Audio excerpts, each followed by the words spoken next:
এলাকার মানুষেরকে ভোট পাবো না, সেখানে টাকাটা খরচ করি ওই জন্যই। ভাঙড়ে দেখবেন এখন উন্নয়নের জোয়ার বইছে, চারিদিকে রাস্তায় লাইন বসিয়ে দিচ্ছে তৃণমূল। ব্রিজ যেগুলো ভাঙা ছিল সেগুলো সব পাকা ব্রিজ করে দিচ্ছে। কেন বলুন তো? গুঁতো দিয়েছে ভাঙড়ের মানুষ 2021 সালে, বুঝতে পেরেছেন? একবার গুঁতো দেন 2026-এ পেছন দিকে তাকাতে হবে না, দেখবেন উন্নয়নের তখন হয়েই যাবে। বিধানসভায় গিয়ে আমাদের এমএলএরা বলবে এই করতে হবে, বললে আগে করে দে, তাহলে পরের বারে কিন্তু আর ভোট পাবি না। ভাঙড়ে তো জ্বালাই করে দিচ্ছে, এখন রাস্তায় শুধু লাইট লাইট লাইট। আমি তো চাইছিলাম ভাঙা ব্রিজ গুলো বিধানসভায় গিয়ে বলতাম, এখন দেখছি ভাঙা ব্রিজ গুলো পাকা হচ্ছে। ভালো তো, ভাঙনের মানুষরা কেন হচ্ছে?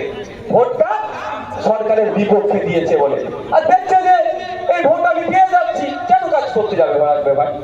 আমি ফিরে আসি, আপনি বলুন। আমি বিধানসভার মধ্যে আপনাদের জন্য চিৎকার করেছি, এটা দরকার ছিল মুর্শিদাবাদের যে সমস্ত 20টা বিধায়ক আছে, শাসক দলের 20টা বিধায়ক নাকি 22টার মধ্যে 20টা বিধায়ক, অন্য কোনো জেলায় মনে হয় আজকে বলতে পারবো না, 20টা বিধায়ক বিধানসভার মধ্যে গিয়ে এই শ্রমজীবী ভাইদের জন্য কথা বলেনি।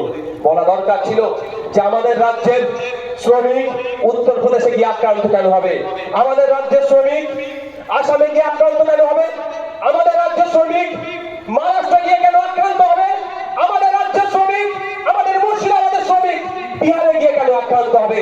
যদি বিহারে গিয়ে আমার রাজ্যের শ্রমিক আক্রান্ত হয়, আমার রাজ্য সরকার বিহারের রাজ্য সরকারকে ফোন করে বলবে যে আক্রমণ বন্ধ করো, আর যারা আক্রমণ করেছে তাদেরকে ধরে জেলে ভরাও, নাহলে বিহার থেকে প্রায় 10 থেকে 20 লক্ষ শ্রমিক আমাদের পশ্চিম বাংলায় আছে, তাদেরকে কিন্তু পুশব্যাক করবো। তাহলে অত্যাচার বন্ধ হতো না? বিহার পুলিশ তৎপরতা দেখাতো না? তাহলে বিহার পুলিশ আমার রাজ্যের নাগরিককে তুলে নিয়ে গিয়ে বাংলাদেশি বলে ডিস্টার্ব করতো? আচ্ছা, যদি আমাদের প্রত্যেকের হাতে একটা করে কার্ড দিয়ে দিত, যে আমরা এটা পরিযায়ী শ্রমিক বাংলাদেশ, এই আমাদের বাংলাদেশি নয়, আমাদের পশ্চিম বাংলার, তাহলে পুলিশ যখন তুলে নিয়ে যাচ্ছে বাংলাদেশি বলে প্রথম ওই কার্ডটা দেখাতে পারতো। আর তারপরে যদি নোডাল অফিসার থাকতো, সাথে সাথে ওই রাজ্যের নোডাল অফিসারকে ফোন করে দিত। সবাইকে তো একবারে তুলে নিয়ে যাচ্ছে না। আমরা যেখানে থাকি বাঙালি ভাইরা, সেখানে এক জায়গায় থাকি, সব 3 জনকে তুলে নিয়ে গেছে, নম্বর সবার কাছে কম বেশি তখন পেয়ে যেত। তাহলে তখন কি ফোন করতো, স্যার আমাদের অমুক জনকে তুলে নিয়ে গেছে। আমি বলুন আপনাকে, তামিলনাড়ুতে নিয়ে যায়, তামিলনাড়ুতে তামিল ভাষা, তাই তো নাকি? হ্যাঁ, তামিল ভাষায় কথা কজন বলতে পারবে? কানের উপর দিয়ে যাবে, মাথার উপর দিয়ে যাবে, কি বলছিল স্বাভাবিক ভাবে। ঠিক তামিলনাড়ুর মানুষজন আমার যে সিকিউরিটি আছে, আমরা বাংলায় বললে হ্যাঁ ওই তাকিয়ে থাকি, স্বাভাবিক ব্যাপার। তো তামিলনাড়ু পুলিশ তুলে নিয়ে গেছে, তুমি যদি যতবারই বলো আমি ভারতীয় আমি ভারতীয় আমি ভারতীয়, ও ভাববে আমাকে বলছে কিস্তি দিচ্ছে। আমি এটা বোঝানোর জন্য বলছি, মানে কি আমি বুঝতে পারবে না তো? যদি বলি I am Indian, I have lot of evidence, তারপরে যখন একটার পরে this is my voter card and this is my Aadhaar card and this is my pan card, তাহলে একটু ভাই বলবে না ঠিক আছে বসে কথা বলবে। আমি পশ্চিমবঙ্গের ঘর গমার, আমাকে ছেড়ে দাও, আমি বাংলাদেশি, বুঝতে পারবে কিছু? এই ভাই বুঝতে পারবে? বলবে আমাকে খুব তাহলে গাল দিচ্ছে ধরেছি বলে, দোকান বেশি বেশি সেকশন দিয়ে। তাহলে এই সমস্যার সমাধান কি হবে? যদি ওই রাজ্যে আমাদের পশ্চিমবাংলা সরকার একটা অফিসার রেখে দিত, যখনই ধরতো সেই অফিসারকে ফোন করলে সে অফিসার কোন থানা কোন এসপি সঙ্গে সঙ্গে তার সাথে কন্ট্যাক্ট করে সেটাকে ছেলেটিকে তাড়াতাড়ি ছাড়িয়ে নিয়ে চলে আসতো, তাই তো ভাই? রাজ্য সরকার করছে কি? করেনি। কেন? আপনাকে মানুষ ভাবে না, আপনাকে ভোটার ভাবে। যদি আপনাদেরকে মানুষ ভাবতো, অনেক আগেই 3 বছর আগে যে প্রস্তাব দিয়েছি, জনগণের স্বার্থে, মুর্শিদাবাদের নাগরিকের স্বার্থে, শ্রমিকদের স্বার্থে রাজ্য সরকার এই ব্যবস্থাটা নিত। আমি আপনাকে এখানে দাঁড়িয়ে চ্যালেঞ্জ করে যাচ্ছি, 2026 সালে মুর্শিদাবাদের 22টা সিট আছে, ওই 5টা সিটে রাজ্য সরকারকে হারান। আমি আপনাদের কথা দিচ্ছি, যে সরকারি আসুক না কেন করতে বাধ্য হবে শ্রমিকদের জন্য। আমি যে প্রস্তাবটা এখানে দিয়ে গেলাম, প্রতিটা রাজ্যে একটা করে অফিসার আপনারা পাবেন, আমি কথা দিয়ে গেলাম আপনাদের। তো ভোটে আপনাকে হারাতে হবে তো। ফ্রি পক্ষায় যদি ভোট পেয়ে যায়, আপনাকে তেল লাগাবে? হঠাৎ মমতা ব্যানার্জি ফুরফুরা শিল্পে চলে গেলেন, কেন বলুন তো? ফুরফুরা শিল্প খেপে যাচ্ছিল ওনার উপরে। অনেকদিন আসেনি, হ্যাঁ আসেনি, তেন আসেনি, সেই 2016-17 দিকে গিয়েছিল। দেখছি যে হাত ছাড়া। ভোটটা হচ্ছে বড় জিনিস ভাই, ভোট বড় জিনিস। ভোটের সময় দেখবেন নেতা আপনার পা টিপে দেবে দরকার লাগলে। এই ভোটটা বলে টাকা দেখা ভোটটা দাও না, বলে পাটা একটু টিপে দে, বলে দুবার টিপে দেবো। ভোট আমার লাগবে। ভোট বড় বেলা। আপনি যদি ভোটে যদি ওদেরকে একবার দুর্বল করতে পারে, তখন দেখবেন আপনার হয়ে কথা বলবে। মাথায় রাখুন যে আপনি যদি নিরাপত্তায় থাকতে চান, আপনার ভোটের গুরুত্বটা যারা শাসকে আছে তাকে বুঝিয়ে দেন, তাহলেই দেখবেন আপনি নিরাপদে থাকতে পারবেন। আর অন্যথায় আপনি কাজে যাচ্ছেন, ওই লাশে তো রহবারই ফিরছে। শুধু লাশ হয়ে ফিরছে না, লাশও যথাসময়ে আপনার বাড়িতে এসে পৌঁছাচ্ছে না। এই আমাদের ইয়েতে পুরুলিয়াতে প্রায় 2 থেকে 3 জন অর্থের অভাবে লাশ নিয়ে আসতে পারলো না। 18-19 বছর বয়স ছেলেটি বোনের বিয়ে দেবে, হিন্দু সমাজ মহাতো সমাজের ছেলে, বোনের সম্ভবত বিয়ে দেবে, কাজে গিয়েছিল, মৃত্যু জেন্দা অবস্থায় গেল, মৃত অবস্থায় ফিরে আসতেও মা বাবা তার মুখটাও দেখতে পেল না, টাকা নাই আনতে পারেনি। বুঝতে পেরেছে? আর কিন্তু আপনি যাচ্ছেন, যে ইনকাম করে নিয়ে আসছেন, পশ্চিমবাংলার অর্থনীতির চাকা ঘুরছে, এটা মাথায় রাখুন। আমি একটা কথা বলবো, পরে অন্য বিষয়ে যাবো। এই মুর্শিদাবাদের মাটিতে দাঁড়িয়ে মমতা ব্যানার্জি একটা কথা বলেছে, মনে আছে তো নাকি ভাই? কি বলেন তো? যে দিল্লিতে গিয়ে ওয়াকফ নিয়ে আন্দোলন করো। হ্যাঁ, আমি আপনাদের বলবো, আপনাদেরকে শপথ নিতে হবে। কারা কারা আমার পক্ষে, আগে বলে দিচ্ছি, শপথ নেওয়ার আগে বলছি আমার পক্ষে ভোট চাইবো না। শপথ নেবেন? তাকে শপথ করাবো। আমি হাত তুলে, যারা বিপদে কবরস্থান, হাত তুলে রাখুন, হাত তুলে রাখুন। যারা বিপদে কবরস্থান, মাদ্রাসা, মসজিদের জায়গা কেড়ে নেওয়ার বিপদের সময় যারা আমাকে দিল্লিতে যাওয়ার নিধন দিয়েছে, তাদের বিরুদ্ধে 2026 সালে আমাদের ভোটটা হবে তো নয়? এই মুর্শিদাবাদের মাটি থেকে আমরা মমতা ব্যানার্জিকে বুঝিয়ে দেবো যে আপনি আমার বিপদের সময়ে মাদ্রাসা মসজিদের যখন কেড়ে নেওয়ার চেষ্টা করছিল, আপনি আমার পাশে ছিলেন না। তো 2026 এই আমলটা ইভিএম মেশিনের চোরা ভুলে যাবে না। হবে তো ভাই? আমার পক্ষে ভোট দিতে হবে না, আমাকে ভোট দিতে লাগবে না, খাম চিহ্নকে ভোট দিতে লাগবে না। অনুরোধ আপনাদের কাছে, এই 2026 সালের জবাবটা দিতে হবে। আর যে নির্লজ্জ বিহায়া এমএলএ এমপি গুলো মমতা নগরে বসেছিল, তাদেরকেও জবাব দেবো। এদেরকে নির্লজ্জ বিহায়াই বলছি। হ্যাঁ, আমি কোরআন কোট বলছি, ওদের দম নাই। মমতা ব্যানার্জিকে এটা বলা দরকার ছিল, this is my fundamental rights. আপনি কি কথা বলছেন? আমি প্রোটেস্ট করবো, এটা আমার সাংবিধানিক অধিকার, মৌলিক অধিকার, আমার ধর্মীয় স্বাধীনতা। আর আপনি আমাকে আটকাচ্ছেন। আমি ওয়াকফ নিয়ে কেন বিরোধিতা করতে হবে যদি সময় পাই বলবো, কিন্তু এটা মাথায় থাকবে তো যখন ভোট দিতে যাবেন।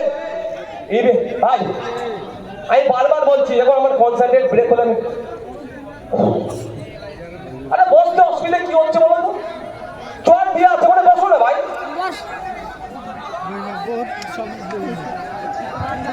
আপনার চুপ করুন ভাই। ভাই যারা আছে বসে পেছনে হলো তো ভাই, আমার আর কতক্ষণ বকবো? কটা বাজে?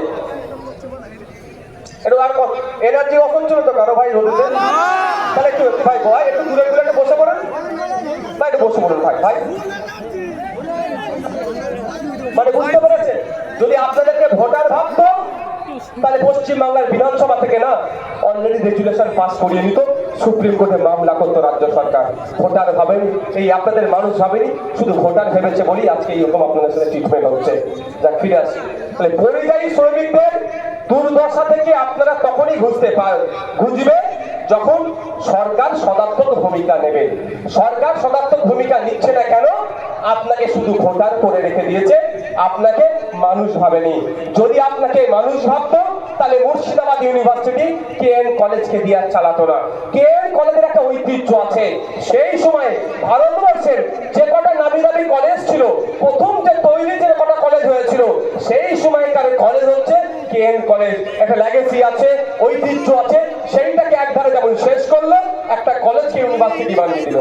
আমি এটাও বলছি, কেএন কলেজ বুঝতে পারছে না সে মুর্শিদাবাদ ইউনিভার্সিটির আন্ডারে আছে, না মুর্শিদাবাদ ইউনিভার্সিটি বুঝতে পারছে না আমার আন্ডারে কেএন কলেজ। মানে আমার নেতাকে আমি বুঝতে পারছি না। আর আমি যাকে নেতা বলি সে ভাবছে আমার নিচের নেতা হাকিয়ায় নওশাদ অন্য কিছু, মানে পুরো খিচুড়ি বানিয়ে দিয়েছে। কেন? এখানে কারা থাকে মুর্শিদাবাদে? মুর্শিদাবাদে পিছড়ে বর্গের মানুষেরা বেশি থাকে, দলিত আদিবাসী মুসলমান সমাজের মানুষ বেশি থাকে। এদেরকে যদি শিক্ষিত করে দিই তাহলে এরা প্রশ্ন তুলবে।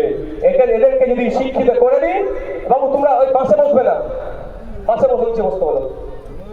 এদেরকে যদি শিক্ষিত করে দিই এরা আমার ভুলটাকে সহজে ধরে ফেলবে। তাহলে কি করতে হবে? অশিক্ষিত করে রাখো। শুধু ইউনিভার্সিটি ফুল ফ্লেজের দেয়ে অশিক্ষিত করছে না, আমরা আপনাদের চ্যালেঞ্জ করে বলছি আজ থেকে বাড়ি যান। বাড়ি যাবেন, এখানে এতজন উপস্থিতি আছেন, একজন হাত তুলে বলুন আপনার বুথে নতুন একটা স্কুল তৈরি হয়েছে বিগত 14 বছরে। একজন হাত তুলে বলুন ভাই। বুঝতে পেরেছেন? কিন্তু এখানে সবাই হাত তুলবে, বুথেতে হয় লিগাল নালে ইলিগাল মদের দোকান মমতা ব্যানার্জি করে দিয়েছে, এটা সবাই হাত তুলবে, তাই তো নাকি?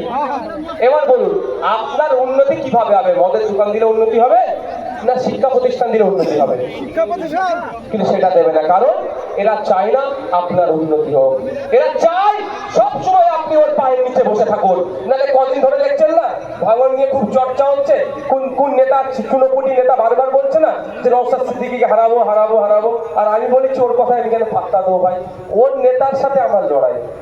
ও যে বলছে ওর মধ্যে 4-500 নেতা ওই দলে আছে, ওর নেতার সাথে আমার লড়াই। ওর নেতাকে বলুন ভঙ্গরে দাঁড়াতে সাহস থাকলে। তো ব্যাপারটা হচ্ছে এটা নয় আমাকে হারাবে বলে হই হই করছে কেন? শুভেন্দু অধিকারী যে সকাল বিকাল হিন্দু মুসলমানের মধ্যে লড়াই লাগিয়ে দেবে এই কথা বলে বেড়ায়, যে শুভেন্দু অধিকারী রাজ্য সরকারকে জঙ্গিদের সাথে যুক্ত আছে বলে দেখে দিচ্ছে, সেই শুভেন্দু অধিকারীকে হারানোর কথা একবারও বলেছে ভাই? বলেছে? কেন বলেনি? আর নওশাদকে কেন হারানোর কথা বলেছে? এই নওশাদ সিদ্দিকী মুর্শিদাবাদের পরিযায়ী শ্রমিকদের হয়ে কথা বলছে, এটাই আমার অপরাধ। নওশাদ সিদ্দিকী মুর্শিদাবাদের বিড়ি শ্রমিকদের হয়ে কথা বলছে, এটাই অপরাধ। নওশাদ সিদ্দিকী তাহিরপুরের, এই তাহিরপুর না তারাপুর ওটা, যে বিড়ি শ্রমিকদের জন্য যে হসপিটালটা বন্ধ হয়ে পড়ে আছে সেটা খোলার জন্য কেন বিধানসভার মধ্যে কেন মন্ত্রীকে জবাবদিহি করছে? তাই সেটাই অপরাধ। নওশাদ সিদ্দিকীর অপরাধ এটাই। শমশেরগঞ্জ ফারাক্কার মানুষ প্রতি বছরে গঙ্গা ভবনে ধ্বংস হয়ে যাচ্ছে কেন? গঙ্গা ভবন রোধ করতে হবে, কংক্রিটের মাঠ নির্মাণ করতে হবে, এটা বলাই হচ্ছে আমার অপরাধ। নওশাদ সিদ্দিকীর অপরাধ 26,000 যে চাকরি বাকি রয়েছে ওর মধ্যে 15,000 মতো যারা মেধার ভিত্তিতে চাকরি পেয়েছে অবিলম্বে তাদেরকে স্কুলে ফেরানো হোক, এটা বলাই হচ্ছে আমার অপরাধ। নওশাদ সিদ্দিকী রমজান মাসে ফলের দাম কেন বেড়ে যায়, এটা বলাই হচ্ছে আমার অপরাধ। নওশাদ সিদ্দিকীর অপরাধ হচ্ছে এসসি/এসটি কোটাতে নন এসসি/এসটিরা কেন চাকরি করবে, এটা বলাই হচ্ছে আমার অপরাধ। নওশাদ সিদ্দিকীর অপরাধ হচ্ছে কেন মুসলমানের হয়ে কথা বলবে, কেন দলিতের হয়ে কথা বলবে, কেন আদিবাসীর হয়ে কথা বলবে, কেন শিক্ষার কথা বলবে, কেন স্বাস্থ্যের কথা বলবে, কেন জাতীয়তাবাদী মানুষ গড়ে তোলার কথা বলবে, এটাই হচ্ছে আমার অপরাধ। আর আমি যদি ওদের মতো গালাগালি পচলা পচলি স্টেজে করতাম, ওই বলতো নওশাদ ভাই দারুণ লিডার। বুঝতে পারছেন না আমার অপরাধটা কি? বুঝতে পেরেছেন তো? আমি আপনার হয়ে কথা বলছি বলে ঠিক ওই রকম অপরাধ আমাদের মধ্যে একজন করেছে, তাকে খুন হতে হলো, কে জানেন? তো আছে আর একজন রিসেন্ট, অবশ্যই আনিসকে তো রাজ্য সরকারই মেরেছে। বলছিল আমার ফেভারিটকে ফেভারিট জায়গায় পাঠিয়ে দিচ্ছে। বলুন ফোন করেন, ঠিক আছে? এখন বড় বড় নতুন নেতা যুক্ত হচ্ছে, আরো হবে। কি বলতে যাচ্ছিলাম? একজনকে খুন হতে হয়েছিল, কে বলুন তো? ভুলে গেলেন নাকি? এত তাড়াতাড়ি ভুললে হবে না। তিলোত্তমা কলকাতায় আরজিকর হসপিটালে খুন করেছিল, মনে আছে? ওই ঘটনাটা একটু শুনবেন আপনারা? শোনা দরকার তো নাকি? হ্যাঁ শুনবেন আপনারা? তাকে কেন খুন হতে হয়েছিল? তাকে খুন হতে হয়েছিল এই কারণেই, তার অপরাধটা আমার মতোই ছিল, ও মানুষের হয়ে কথা বলতে গিয়েছিল। তিলোত্তমার অপরাধটা এটাই ছিল, ওই আরজিকর মেডিকেল কলেজের মধ্যে নোংরামি হতো। কেমন নোংরামি? ওই যে ওখানকার যে মর্গে ছিল, যেখানে লাশ থাকে, সহজে লাশ কাটা ঘর যেটা আমরা বলি, ওইখানে একটু সুন্দর মেয়ে, অল্প বয়সী মেয়ে কেউ মারা গেলে ওদের সাথে নোংরামি করতো এই ডাক্তারগুলো। ভালো বুঝুন, আপনার আমার বাড়ির মেয়ে কিন্তু ওরা যারা মারা যায়। হিন্দু বাড়িতে আমার বাড়ির বাইরে কি? মুসলমান বাড়িতে আমার বাড়ির বাইরে কি? আপনার বাড়িতে কি আমার বাড়ির বাইরে? না পাপ্পু চ্যাটার্জি নাকি ব্যানার্জি, পাপ্পু চক্রবর্তীর বাড়িটা কি আমার বাড়ির বাইরে নাকি? এনার বাড়ির মেয়ে কি আমার বাড়ির মেয়ে নয়? আমার বাড়ির মেয়েকে আমাকে যতটা প্রোটেকশন দিতে হবে, এনার বাড়ির মেয়েকে আমাকে ততটাই প্রোটেকশন দিতে হবে। বসুন। তো আমার আপনার বাড়ির মেয়েদের যারা মারা যেত ওই মর্গে থাকতো, এই কিছু কুলাঙ্গার ডাক্তার তারা ওই মেয়েগুলোর সাথে নোংরামি করে ভিডিও, মৃত মেয়েগুলোর সাথে, ভাবুন একটু, মৃত মেয়েগুলোর সাথে নোংরামি করে ভিডিও করে বিদেশে বিক্রি করতো, আর আমাদের তিলোত্তমা ওর প্রতিবাদ করছিল। আপনি যখন হসপিটালে ট্রিটমেন্ট নিতে যেতেন ডুপ্লিকেট ঔষধ দিত আপনাদেরকে, এর প্রতিবাদ আমাদের তিলোত্তমা করেছিল। আপনি আমি যখন, আপনার আমার বাড়ির মেয়েগুলো যখন ওটি রুমের মধ্যে ঢুকতো, এরা সেখানে ডাক্তাররা ওখানে মচ্ছর বানাতো, এর প্রতিবাদ আপনার আমার বাড়ির তিলোত্তমা করেছিল। সেই জন্যই মেয়েটিকে প্রথমে খুন করে তারপরে ধর্ষণ করিয়েছে। এবার বলতে পারেন ধর্ষণ, খুন করে কেন ধর্ষণ করালো? এখানে যদি একটা লাশ পাওয়া যায় এই ডঙ্গল এলাকাতে, প্রথমে আমরা বলি আরে কেন ওকে মেরে দিল, এই কারণটা খুঁজি না, যাতে করে ওই মেয়েটিকে কেন মেরেছে, ধর্ষণ এই জন্যই করানো হয়েছে যাতে আমরা বলি ধর্ষণ করেছিল, নামটা বলে দিতে পারে, ওই জন্য মেরে দিয়েছে, কেসটা চাপা দেওয়ার চেষ্টা করেছিল। কিন্তু আপনার আমার মতো মানুষ সারা রাজ্যের জাত ধর্ম নির্বিশেষে ফুলপ্রসেব থেকে শুরু করে তারকেশ্বর থেকে শুরু করে বিভিন্ন জায়গার মানুষ রাস্তায় নেমে যখন প্রতিবাদ করলাম, তখন আমরা কিছু জানতে পারলাম আসল রহস্যটা কি। এইগুলো শুধু তাই নয়, এরা এত বড় অপদার্থ ডাক্তার আমাদের তিলোত্তমের প্রতিবাদ করেছিল, মৃত দেহগুলোকে এরা বিক্রি করে দিত, হাড় ঘর এরা বিক্রি করে দিত মৃতদেহ, এর প্রতিবাদ করেছিল। তাহলে আমাদের জন্য করেছিল তো, আমাদের জন্য প্রতিবাদ করতে গিয়ে ওকে খুন হতে হলো। ওর পরিবার মানে আমাদের পরিবার, এখনো কিন্তু আমরা বিচার পাইনি। আর শুভেন্দু অধিকারী হিন্দু হিন্দু ভাই ভাইয়ের গল্প দিচ্ছে, শুভেন্দু অধিকারীকে বলবো যদি সত্যিকারে তুমি হিন্দু হিন্দু ভাই ভাই হলো, দুটো জিনিস আগে করে দেখাও, দুটো জিনিস আগে করে দেখাও। প্রথম কথা হচ্ছে, শুনেছি শুভেন্দু বাবুর পেট্রোল পাম্প আছে অনেক কটা, পেট্রোল পাম্পের সামনে লিখে দিও হিন্দু হিন্দু ভাই ভাই, মুসলমানের তেল নাই, তাহলে মুসলমানের বিক্রি করবো না, এটা করে দেখাও, তাই না? তাই তো, ও তুমি বিজনেস মুসলমানদের কাছ থেকে করে নিচ্ছ, মুসলমান ছেলেরা ভুক ভাগ বাইক নিয়ে আসছে, তেল ভরতে চলে, তখন ভালো লাগছে। আর শুধু গরিব হিন্দুর কাছে গিয়ে তুমি হিন্দু হিন্দু ভাই ভাই গল্প শোনাচ্ছ। আর দ্বিতীয় কথা হচ্ছে, তিলোত্তমার ধর্মীয় পরিচয়টাকে আমি নতুন করে বলবো না, আমি ধর্ম থেকে প্রতিবাদ করি না, কিন্তু আজকে বলতে এই জন্যই বাধ্য হচ্ছি। তাহলে তিলোত্তমার হিন্দু ধর্মীয় পরিচয় ভাই হিন্দু সবাই জানি এটা আমরা। তো তিলোত্তমার যারা খুনি তাদের সবকটাকে ধরে জেলের মধ্যে ঢুকাও। কেন বলছি জেলের মধ্যে ঢুকানোর জন্য বলছি আমি, কেন জেলের মধ্যে ঢুকানোর জন্য বলছি?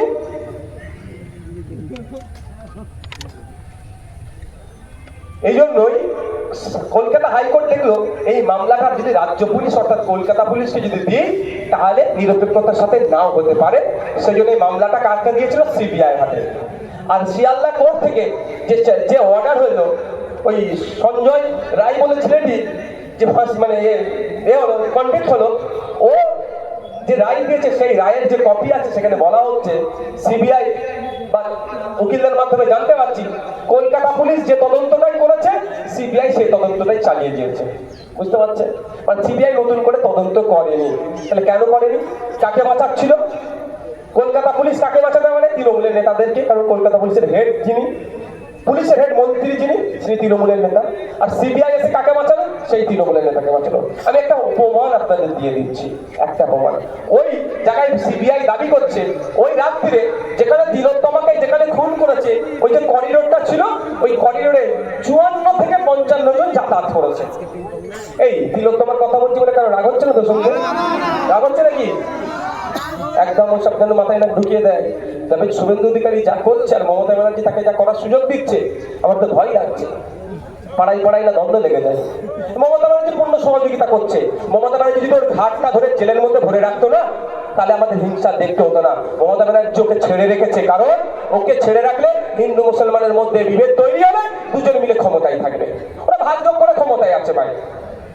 আমি মনে করি শুভেন্দু অধিকারী হচ্ছে আর মমতা ব্যানার্জি ভাগযোগ করে ক্ষমতায় আছে, ওরা তুই চুক্তি করে ক্ষমতায় আছে। দেখ আমি ফিরে আসি, তো 54-55 জনকে ওই দিনকে রাত্রে ওখান থেকে যাতায়াত করতে দেখেছে সিবিআই। ওই 54-55 জনকে খুঁজে পাচ্ছে না, এরা কারা চিনতে পারছে না। হতে পারে দিল্লি থেকে এসেছে তো ওই জন্য নাও চিনতে পারে, কিন্তু চিনার তো জায়গা আছে। কি জায়গা? যদি ওই 54-55 জনের ছবিগুলোকে সিবিআই তার ওয়েবসাইটে আপলোড করে দিত, সিবিআই তার সোশ্যাল হ্যান্ডেল যত আছে সেখানে আপলোড করে দিত, সিবিআই যদি ইউটিউবার মেনস্ট্রিম মিডিয়াকে দিয়ে দিত, সিবিআই যদি প্রিন্ট মিডিয়া ইলেকট্রনিক্স মিডিয়াকে দিয়ে দিত যে এই ছবিগুলো আপনারা একবার চালান, এইগুলো কার কে কে একটু খুঁজে যদি কেউ পাই, আমাদের সিবিআই এই নম্বর দিয়ে দিচ্ছে, যোগাযোগ করবে। তাহলে এই দমকলের কোন এক কুলঙ্গার যদি ওর মধ্যে যুক্ত থাকতো, তাহলে আমাদের দমকলের মানুষ চিনতে পারা যেত না? তাহলে সিবিআই কে ফোন করে বলতো তো ওর নাম এই, ওর বাপের নাম অমুক, ওই তৃণমূলের অমুক নেতা, তাহলে ধরা পড়ে যেত। তাহলে সেই বাটাকে তুলে ভরে দিত। কিন্তু ওই 54-55 জনের মধ্যে তো তৃণমূলের নেতাদের ছেলে পুলে, ভাই ভাইপো, বড় লোকের সব দামান ছেলে ছিল। তাহলে তৃণমূলের নেতাদেরকে বাঁচাচ্ছে কে? শুভেন্দু অধিকারীর নেতা অমিত শাহ, তার সিবিআই। এটা বলছি, রেকর্ড হচ্ছে।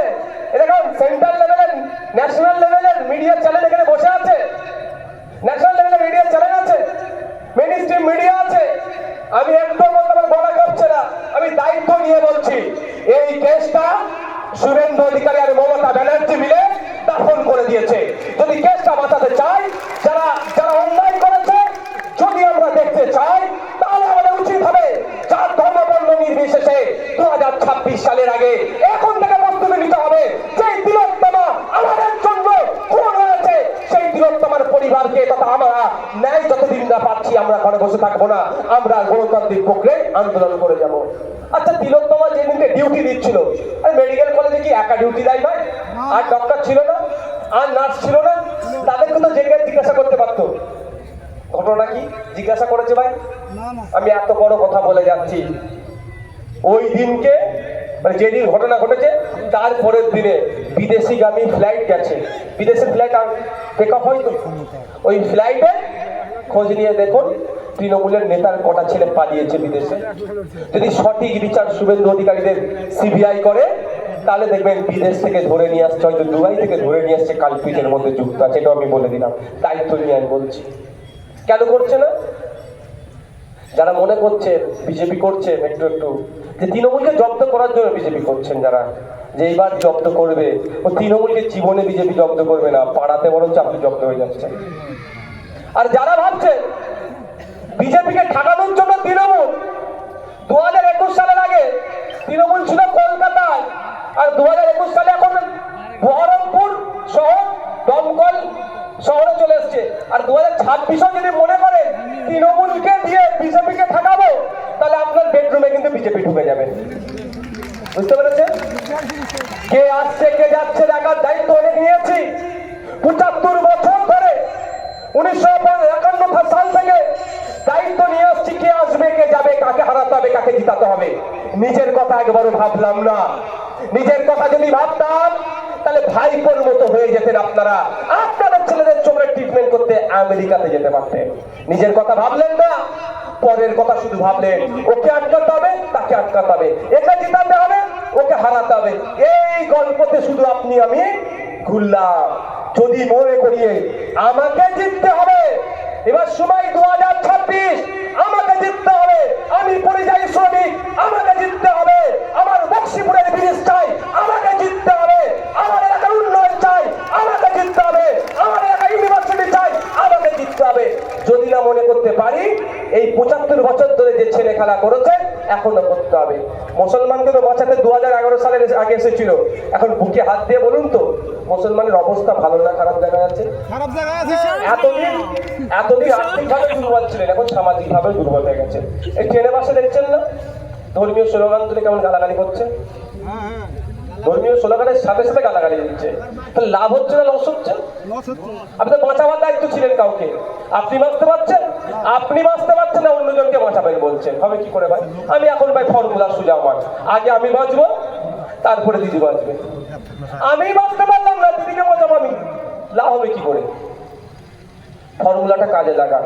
আপনি বলুন, 2011 সালের আগে আপনাকে বলেছিল মুসলমান থাকবে মেয়ে, হ্যাঁ মুসলমানরা আমাকে ভোট দাও, তোমাদের জন্য এই করে দেবো সেই করে দেবো। মুর্শিদাবাদকে নিয়ে অনেক গল্প শুনিয়েছিল, সারা রাজ্যের মুসলমানদের অনেক গল্প শুনিয়েছিল। লাভ হয়েছে কিছু? হলে বলবেন, আমাকে মিথ্যারে বন্ধ করে দেবো। লাভ হয়েছে কি বলুন তো? পাড়ায় পাড়ায় মাতাল চাষ করে দিয়েছে। পাড়ায় পাড়ায় মাতাল চাষ করে দিয়েছে, লাভ করেছে, আর কিচ্ছু করেনি, আর কিচ্ছু করেনি। একটা প্রমাণ দিতে বলুন যেটা মুসলমানদের জন্য করেছে, একটা সিঙ্গেল উদাহরণ আমাকে দিতে বলুন যে এই কাজটা মুসলমানদের জন্য করেছে। ওটা পরবর্তীতে বিস্তারিত বলবো। ঠিক মোদিজি যেমন ওয়াকাফের নতুন আইন নিয়ে এসে মুসলমানদের যেমন উপকার করতে চেয়েছে, ঠিক দিদিমণি ওবিসির নতুন করে সার্ভে করে ঠিক অতটাই মুসলমানদের উপকার করতে চেয়েছে। এই মনে হয় মোদিজি মুসলমানদের উপকার করবে যেমন বিশ্বাস হয় না। আর ওই ওয়াকাফ সংশোধনী আইনে আপনার নতুন ওবিসি বি যেটা করেছে এই লিস্টে, সেটাও আমার বিশ্বাস হয় না। তার প্রমাণ আমি হাতে নাতে দেবো, কয়েকটা দিন আর একটু বেশি স্টাডি করছি, করে আমি দেবো সব যে কিভাবে মুসলমানদেরকে শেষ করছে, পরবর্তী কোনো সময় এসে দেবো। ফিরে আসি 2011 সালের আগে আপনাকে কি বলেছিল?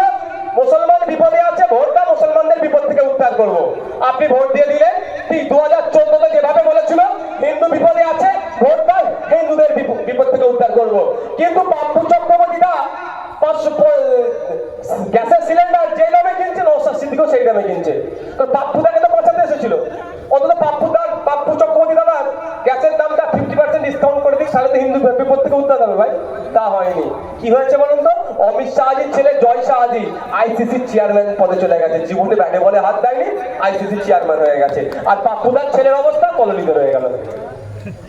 আর আসা যাক আমাদের রাজ্যের মাননীয়া, আমাদের চোখের কি সুরমা, যা যা পাচ্ছে দিয়ে দিচ্ছে। ভালো কথা দে ভাই, কে বারণ করেনি? আপনাকে বাঁচাতে এসেছিল। এই 14 বছরে আপনার ছেলের অবস্থা একটু জানতে চাই আমি। আপনাদের ছেলের অবস্থা আমি জানতে চাই। আমি জানিয়ে লজ্জা দেবো না, বাড়ি যাবে বাচ্চাগুলোকে জিজ্ঞাসা করবেন, ক্লাস 4-5-এর ছেলেগুলোকে ওর ইংলিশের ওর নাম, বাপের নাম লিখে দিতে, আর অঙ্কের বইটা খুলে দিতে বলবেন, অঙ্ক করতে বলবেন। যদি করতে পারে 100টা ছেলের মধ্যে 99টা ছেলে আমি ফেল করবো, আমি দায়িত্ব নিয়ে বলছি। তাহলে কি হলো? আপনাকে বাঁচাতে এলো, আপনার ছেলের ভবিষ্যৎ নষ্ট করলো। আর নিজের ভাইফোঁটা এমন লেভেলে চলে গেল, চোখের ডাক্তার দেখাতে আমেরিকায় যেচ্ছে। যেখানে আমি শুনেছি, সত্যতা আমার কাছে প্রমাণ নেই, যেখানে ডাক্তার দেখাতে যায় ফিজ হচ্ছে 1 কোটি টাকা। আমরা এই হসপিটালে যাই না, কোনো জায়গায় 5 টাকা ফিজ হয়, কোনো 100 টাকা, কোনো 200 টাকা, কোনো 500 টাকা ফিজ হয় না। এই ফিজ যাতে কন্ট্রোল হয় তার জন্য আমি প্রতিবাদ করছি। এই আমরা যাই না বিভিন্ন জায়গায় এক্সরে করি, একটা সারা রাজ্যে একটা রেট হওয়া দরকার। অপারেশন করছে সারা রাজ্যে 1 রেট হওয়া দরকার। তার থেকে যদি কেউ কম নেই, ওয়েল এন্ড গুড, প্রাইভেটের ক্ষেত্রে বলছি, কিন্তু সেটা হয়নি। আগামী দিন হয়তো হতে পারে, এই দাবিতে বারবার করছি। যাক, যেখানে চোখের ডাক্তার দেখাতে যায় 1 কোটি টাকা শুধু ফিজ, ঔষধ পালা আলাদা, এক্সরে তুমি কি করবে সেগুলো আলাদা, শুধু ফিজ হচ্ছে 1 কোটি টাকা। কিন্তু 14 বছর ধরে আপনার ছেলেকে এবিসিডি ওয়া ক না শিখতে পারে ধ্বংস করে দিল, আর আমি আমার ভাইপোকে এমন স্বাবলম্বী করে দিলাম, চোখের ডাক্তার দেখাতে আমেরিকায় দিচ্ছে। এটা বুঝতে হবে আমাদেরকে। যখন এই খেলাই ধরে ফেলছেন, শুভেন্দুদাকে তখন হয়তো ফেস টাইমে কল করছে, এই শুভেন্দু সব ধরে ফেলেছে রে, কি করতে হবে? মহেশতলা একটু ঝামেলা লাগিয়ে দে। বুঝতে পারছেন না? কি করতে হবে দিদি বলো? 4টে ভয়ঙ্কর কথা বলে দে মুসলমানদেরকে, জিহাদি ফিয়াদি বলে দে। দিদি তো আমাদেরকে ভালোবাসে, দিদি তো আমাদের, দিদির চোখে আমরা চোখের মণি। তাহলে আমাকে যখন গাল দিচ্ছে, দিদি নিশ্চিতভাবে কষ্ট হবে, তাই তো নয় ভাই? ভুল বলছে নাকি? আপনাকে দিদি বলছে ভালোবাসি, আপনার লাশের মধ্যে এনার্জি হবে বলছে। লাশ আমি চাইছি না, যখন আমাকে কেউ গাল দিচ্ছে, তাহলে তো দিদির তো আমার একটু কথা বলা দরকার। কথা বলছে, আমি দিদির জায়গায় হলে যদি এত ভালোবাসা দেয়, যে ধরনের করবে হিন্দু মুসলমানের বিভেদ করবে, ঘাটটা ধরে জেলের মধ্যে রেখে দিতাম। জেলের ভাত খা, বাইরে বেরোবি না, জেলের হাওয়া খা। সেটা করেছে? কেন করেনি? এই জন্যই করেনি, চোখে দিতে চাষ করাচ্ছে। যখনই মুসলমানরা বলছে বিজেপি তৃণমূলের বিরুদ্ধে ভোটটা করতে হবে, তখনই দেখবেন কোনো জায়গায় ছোটখাটো দাঙ্গা লেগে যাচ্ছে। কি হচ্ছে ভাই বল? পশ্চিমবাংলায় কি গরু খাওয়া ব্যান আছে?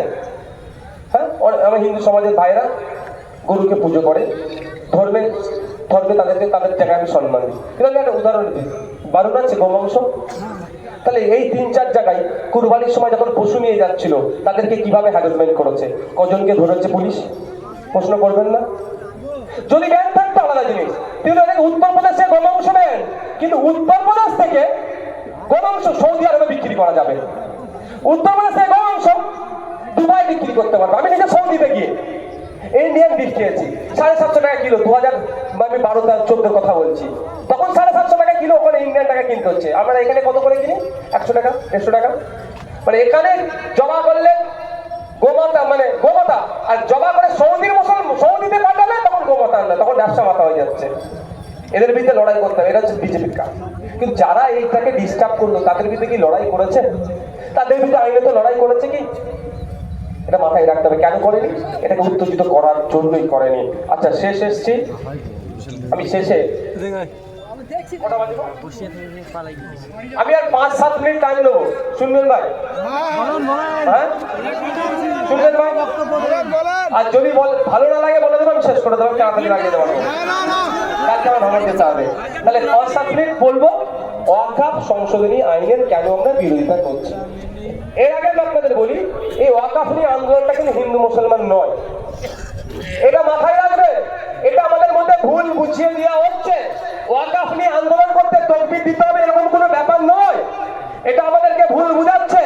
বিজেপি এর সাথে যুক্ত আছে ভুল বুঝানোর জন্য। ওয়াকফটা সংবিধানের একাধিক ধারার উপরে আঘাত এনেছে, সেই